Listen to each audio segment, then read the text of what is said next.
Hey, today we have Michael Flynn, Senior Director of Economic Development with the Destination Medical Center in Rochester. Hey, Michael, thanks for being here. Hey, thank you for having me. Yeah, of course. So first, can you start? Tell me about your experience prior to DMC and how that's informed your work so far in Rochester. You've been in the role for a little over a year now, right? Yeah, I've been here for about a year and a half. Been in Rochester DMC for about a year and a half. I've been in economic development for it was 20 years this year from when I started in my first job. So yeah, a lot of different experiences, a lot of things I've learned over the years, and excited to be here in Rochester and sort of put some of those to work. Yeah, for sure. So it's been a year and a half. What are some DMC accomplishments you'd tout from your tenure so far?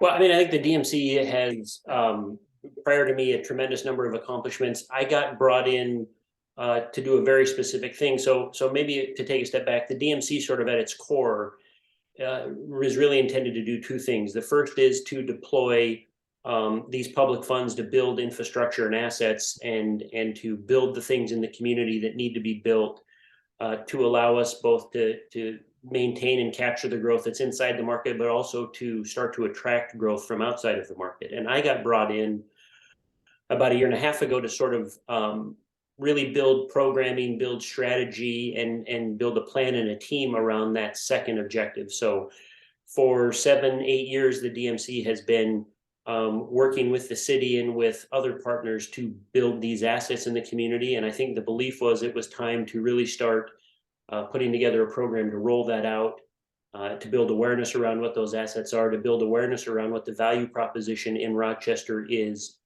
for a specific type of company. And that's traditionally what I have done in my career. Prior to this, I was based in Salt Lake City, Utah, where I worked for a statewide economic development group there that did business sales, business marketing, corporate recruitment, and managed a team of about 20 people there that did this work in a variety of industries. Before that, I was in Charlotte, North Carolina, again, doing the same kind of thing, regional economic development group focused on marketing and attraction. So I've done it in markets that are much larger, that have sort of a much broader industry focus, and now taking some of that experience and working in Rochester, which is a medium-sized community that is very dominated by one specific industry. Yeah, I find Rochester to be in such an interesting place because I think a good amount of community members still think of it as the small town that it was, maybe even 10 years ago or less. And it's becoming this powerhouse, this city.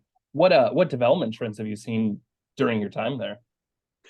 Well, I mean, there's a tremendous amount of growth, obviously, in the life science community. Everything that is being developed in that community, sort of in and around Mayo, and working to take some of those innovations and ideas and turn them into economic development opportunities for the community is really what the big trend is. And there's a lot that goes into that in terms of um, sort of defining the value proposition, building the assets, building the ecosystem. A lot of times when a company is going to come in and make an investment, what they are buying is sort of that ecosystem or that business community, and how all of those pieces, whether it's workforce development or real estate development or government processes, how all that different stuff, the supply chain, the service providers, how well do all of those things exist and how integrated are they?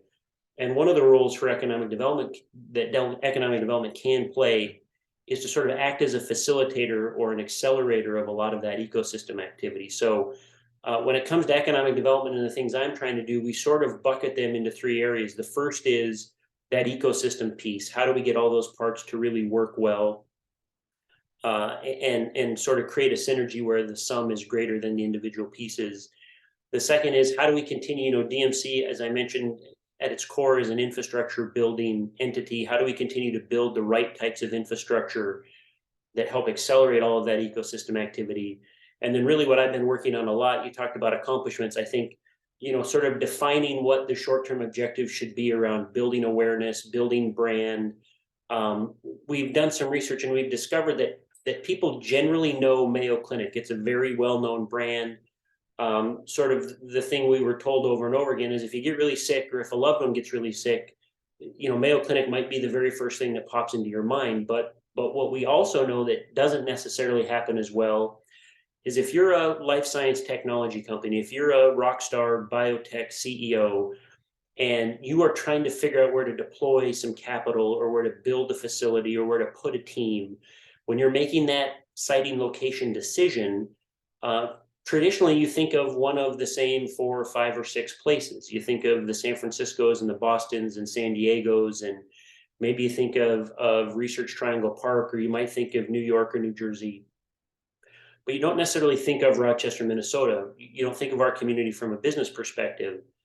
But I think objectively, if you look at the assets and if you look at what we have in the community today and what we're building, the reality is the community probably should be on that list for more companies than it is currently on. And so part of this awareness building activity is to really clearly define that value proposition for that type of company, figure out where those companies are at, and how do we get that message delivered to them in a way so that when they are having those conversations around where should we invest, or who should we partner with, or how should we partner, that somebody in that room has heard from us and is aware of not just it's a really good hospital if you get sick, but there is all of this research and all of this innovation going on. And Minnesota sort of writ large has this amazing machine when it comes to medical technology and biotech and life sciences and all of that stuff you need, whether it's regulatory or compliance or supply chain or you name it, all of that exists here. And I think the thing that our research points out, and I would say anecdotally has been my experience in the first year and a half, is people just aren't aware of it. And so in the short term, what we really have to do is build that awareness, build that brand, get out into the market, get in front of, figure out who the right companies are, get in front of them. There's a whole cadre of sort of connectors or facilitators, people that advise, people that help make those decisions. We want to influence those groups as well, because then they can be advocates for us and get the word out. So we build awareness in the short term, we keep building infrastructure, we sort of help build up this local ecosystem. And in my mind, these are sort of 3 paths we're running. And at some point in the next few years, they come together and we've got the right stuff here. We've got an ecosystem that's really thriving, and that awareness is starting to take hold. And that's when we harvest a lot of these opportunities. Yeah, very cool. There was a survey that you guys conducted recently. Can you tell me about that and how it helps you to? Yeah. So they, if you talk to people in the office, they would tell you that I am sort of a data junkie and a data nerd, and I like to make data informed decisions. Mm-hmm. I sort of have a reputation in the office for that. And so when I got there, I wanted to understand, what is the current sort of baseline level of awareness? If we find our ideal customer, what percent of those know about us as a place to do business? And for the ones that do know about us, what do they think? What are their perceptions, and how are those perceptions accurate or inaccurate? And so we put together what we sort of refer to as our awareness and perception study. We focused on 2 audiences. One was sort of the high growth life science company doing the type of thing that would fit in our market at the right stage in the company's life cycle, that it would make sense for them to be considering an investment. And then we talked to this connector community of people in real estate and accounting and consulting and advisory services. Somebody that might get a phone call, with the question of, hey, where should I put an investment, or where should I put a business unit? So we focused on those 2 audiences. We worked with a partner who did a bunch of in-depth interviews for us and sort of understood at a very granular level what motivates them and sort of where their heads were at. And we turned those in-depth interviews into a survey instrument that we put in front of 300 plus. I think it ended up being like 320 respondents, asking all of those questions. And I think what came back were some things that we were expecting. There was also some things that I was surprised by, but it helps us sort of set a baseline for where we're at. It helps us set some goals around where we want to be. From a messaging standpoint, it helps us understand what people think good and bad, and also accurate and inaccurate. Sometimes a perception is inaccurate, and then the charge is, okay, I have to go out and educate and try to sort of remediate that inaccuracy. But sometimes there are accurate perceptions that maybe are perceived negatively, but there's another way to look at them. And so what we're doing now is we're working on building messaging, sort of building the value proposition, building the business case to address some of those things. And then we take that message out and we tell that story 10,000 times. And we've done this at other, roles I've had in the past. And what you can see, if you do it well, you start to pivot some of those or start to shift some of those perceptions. And we'll go back out in a couple of years and we'll see where we've made improvements and again, adjust message if we have to. But you know, we learned a lot of stuff. The number one thing that was sort of a surprise for me was the number one reason that a company would not consider Rochester for an investment is they're just unaware of the opportunity that exists here. So it wasn't a matter of I have a negative perception. It was I have no perception. I don't know what the opportunity is. I don't know anything about the community.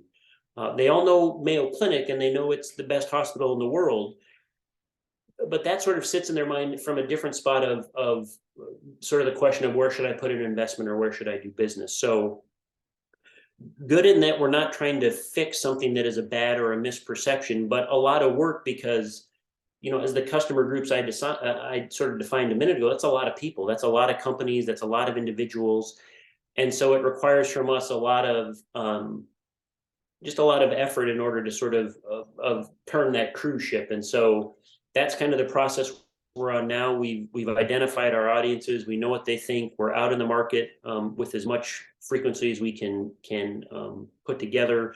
We're trying to build a much bigger digital footprint, so we sort of have a permanent message out there online that's telling our story and sort of hitting these high points.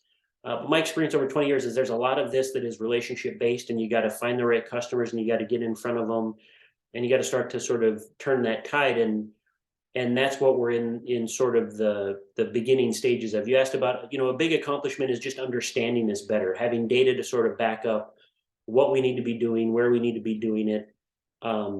We've started to build what I refer to as sort of the program. So where are we going and what is the message and with what frequency?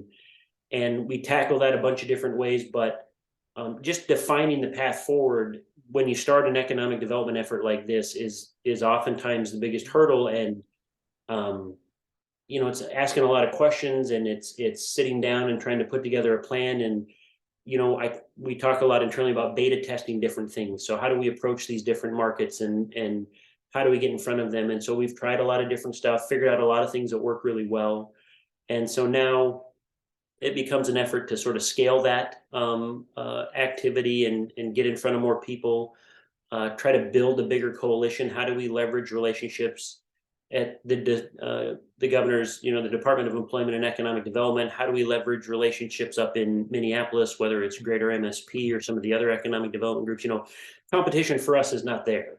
They are partners for us. We sort of view ourselves as part of that broader region, that medical alley region. How do we partner with those groups to amplify our message? Because it's going to take everybody to sort of help us push this stone uphill. And so building those coalitions, building those networks is a big part of it. But figuring out what the path forward was a huge accomplishment. Absolutely. What is that message? Why do you think Rochester is a good place for people to invest? So, I mean, I think you know, there are 100 reasons, but I think it really comes down in my mind to sort of three things. And I always try to think of it in terms of what do we do better? What do we do that's unique? What is hard to imitate? That really, I think, is the cornerstone of a good value proposition. So for us, first and foremost, it's the clinic, and it's really the innovation that happens at the clinic. You know, that is a big part of the value proposition in Rochester. The fact that you have the best hospital in the world doing a tremendous amount of really groundbreaking, cutting edge research, that there is a defined interest to partner with industry in the deployment and the commercialization of that research, that there's a huge track record of success, that those innovations, I think, tend to root harder and grow bigger because they are coming out of this institution.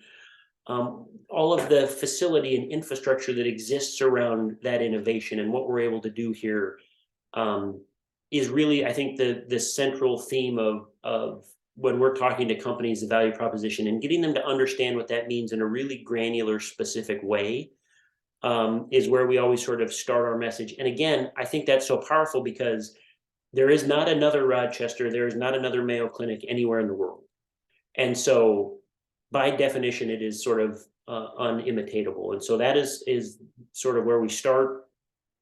I think the other thing, and this one maybe is, I know there are other communities that would probably push this sort of same dynamic, but I think the collaborative nature that exists in Minnesota, and when it comes to Rochester, sort of the dynamic of this market, that we are only an hour from Minneapolis, St. Paul, and all of the resource that exists there, and then we've got Mayo and the U of M, these two powerhouses, and the fact that this community works really well together, and that Mayo is collaborating with industry, the U of M collaborates with industry. We have this huge supply chain infrastructure in this market. We've got the device companies, and we've got the health insurance companies, and we've got health IT, and we've got health. We've got all parts of this ecosystem in what is really, in reality, a pretty small footprint, and they all collaborate and they all work well together. I think it's something you have to come here, I think, to experience, but that's probably the second part of our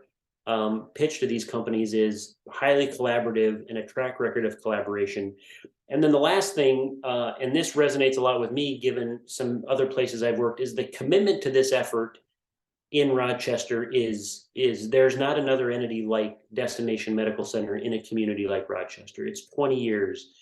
It is a tremendous amount of capital that we've been asked to deploy. We are building things at scale for the long term. It is a tremendously bold vision. It's an unbelievably thoughtful vision. So often economic development is, let's go out there and bring a bunch of stuff in and let's spend the rest of eternity trying to figure out how to service it.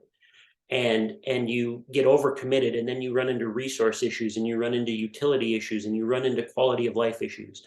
And the fact that here they're able to build a comprehensive plan for what this looks like over 20 years, and you're able to sort of work on it in 5-year increments and build really high quality projects that are going to last decades or longer, and do it in a way where everything's going to work together to make this, to not be a drag on the community is, in my opinion, the commitment of this effort and the commitment of what DMC is intended to do is really unique when it comes to economic development initiatives.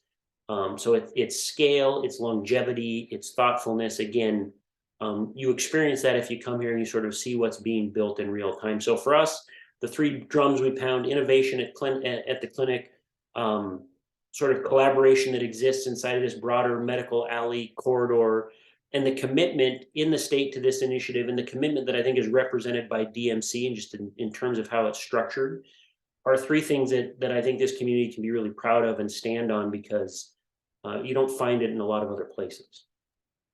Definitely. What is the startup economy like in Rochester, and how does the DMC support that? I mean, I think the startup economy has a tremendous amount of potential just based on the innovation that takes place at the clinic every day, the quality of that innovation. When that innovation is sort of spun out of the clinic or comes out of the clinic, the stage it's at, the support that it has. I was talking to a group of companies this morning, and there was a similar question as what makes it special here. The amount of invention disclosures that happen here are sort of second to none. The amount of revenue that those licensed technologies generate is really second to none. Why is that? And it's because, we have tremendously smart people in a very collaborative environment that are sort of pushing the boundaries of science and doing it in a place that is very interested in them being successful. And so I think we sort of build a better mousetrap here. And so for companies, whether they are coming out of the clinic, technology that's spinning out that are forming new companies, or whether it is technology that's being licensed by existing companies to sort of bolt onto some technology they have, I think we just have a really good product here in terms of the innovation that's coming out. And then with DMC, we are trying to build the infrastructure to help that technology succeed by making sure we have the right assets, by making sure that we have the right business environment.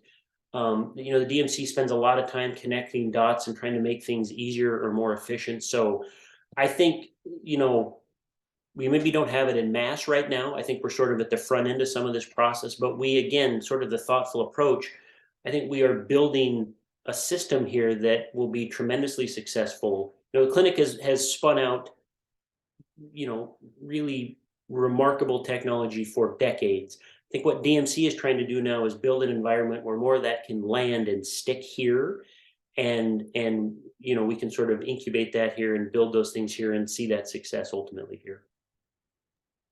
Awesome. All good stuff. Michael, that really answers kind of my main questions. I know I sent you a couple others. If there was there anything that you had in mind that you wanted to say that I didn't specifically ask about? No, I think that's great, and I hope it was helpful. You know, we're excited, I think, about where we're at as a community right now. There's so much potential here. You know, when I think about the opportunity, and I think about what's in front of us. It really is just a tremendous time to be here. It is. I've lived a lot of different places. There's not another community like this in terms of, um, you know, everything that exists with Mayo, but even people in industry outside of that. It's just it really is second to none, and I'm excited to sort of share more of this with uh, industry outside of the state, and hopefully start to reap the benefits of that activity going forward. So appreciate your help in getting that message out, and really appreciate the time. Yeah, of course. Thank you so much. I appreciate your time also. Take All care. right.